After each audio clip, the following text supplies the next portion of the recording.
Hello everyone, welcome to a recap and reinforcement phase for the round 2 of the Alamein Attrition campaign. So we'll go through each faction in the recap, and then we'll do a reinforcement phase on what happened with their commanders. So first up will be the British. Okay, so the British going into round 2 definitely had their backs against the wall after two defeats with quite considerable losses. Richard and Dave really pulled out of the bag, not winning both their games and not really taking too many casualties as well. So that has given them breathing space on reducing their casualties, and also given them a bulk of points to bring in more reinforcements as well going into round 3.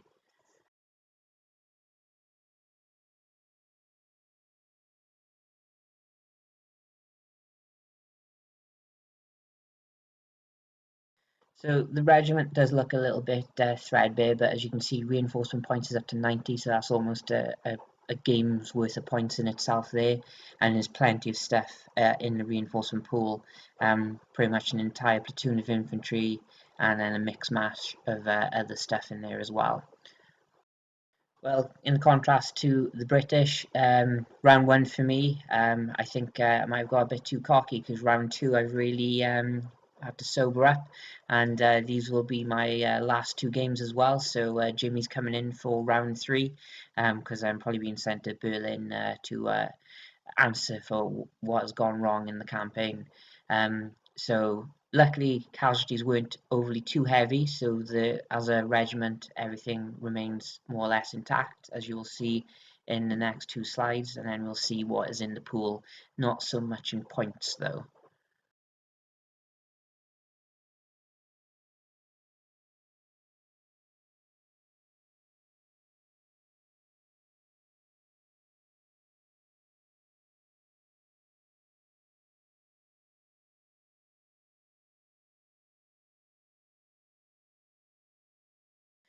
So reinforcement points managed to scrape 33 points together. Should be enough to plug some gaps in some of the formations that we might need.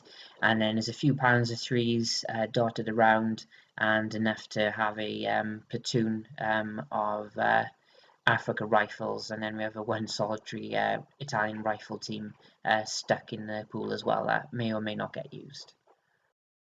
Okay, so now we're into reinforcement phase for the British. Now the good thing for Lucas, the regimental commander, he has seen both of his commanders play two games, and now he can realise what works and what doesn't work for them in regards to units.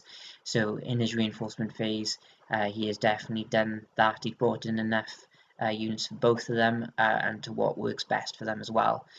So we'll see still only 2 pages for the British and their what's left of their regimental list, but that's mainly because what happened in round 1.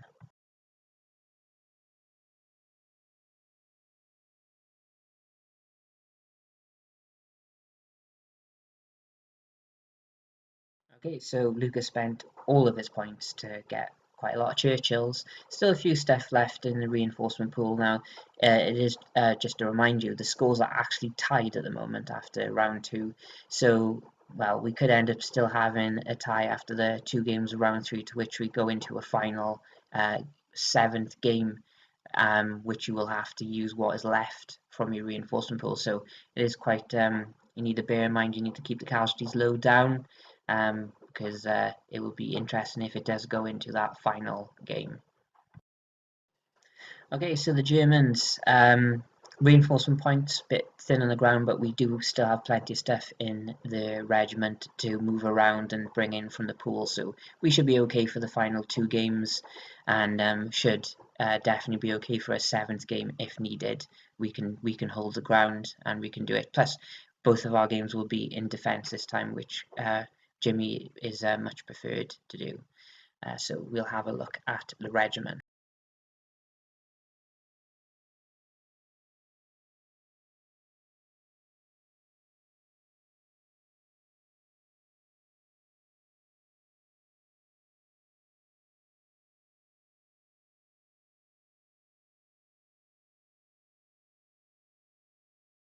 As you can see, nothing too much to worry about from the regiment. Still got plenty of stuff in the pool that could be used in the case of a 7th game.